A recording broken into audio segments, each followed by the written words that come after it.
Hi, good morning and welcome to today's health segment on the breakfast show. I am Dr. Nakumia Namfaya. So this week we have been discussing about malaria, and yesterday we talked about some of the ways that malaria is treated in the hospital. We talked about malaria can be treated and that you need to seek treatment early to avoid getting complications. So what are some of the complications that malaria can come with?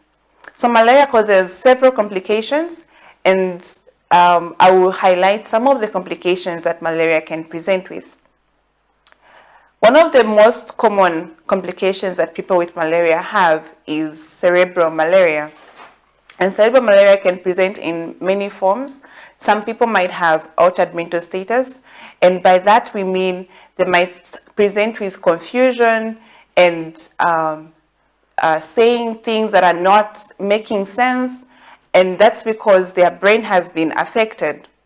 Patients with cerebral malaria can also have seizures.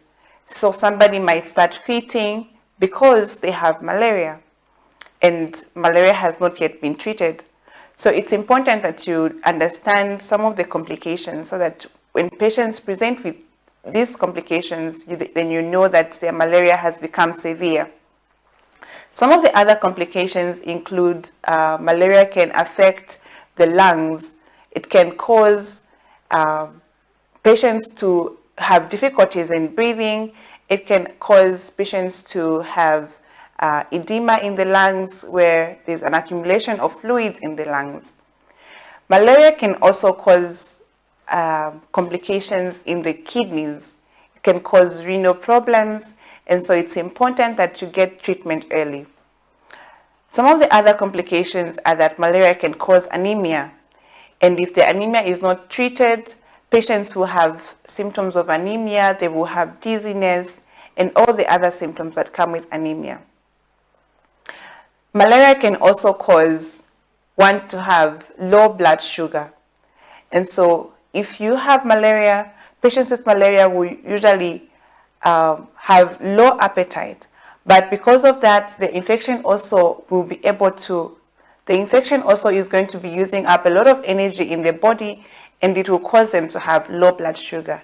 And if that low blood sugar is not treated promptly, it can take someone's life very quickly.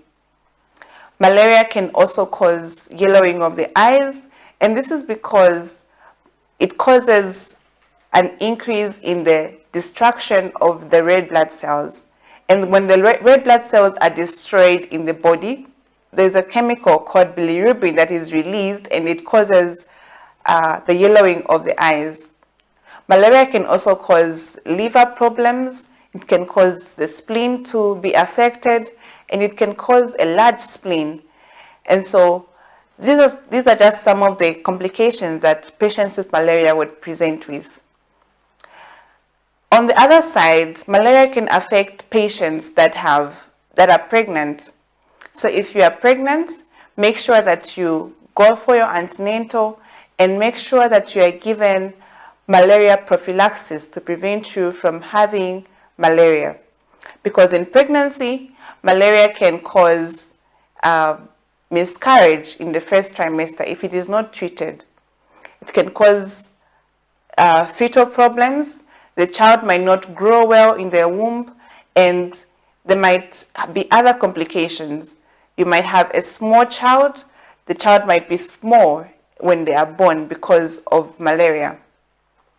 So it's important that you understand some of the complications of malaria and that you need to get treatment as soon as possible. So this is what we are learning today. We're learning that malaria can cause many complications. It can cause complications in the brain, in the lungs, the kidneys, the liver.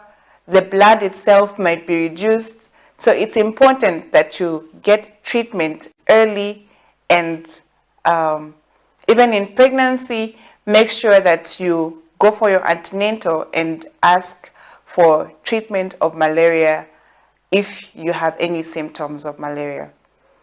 So that's the end of today's segment.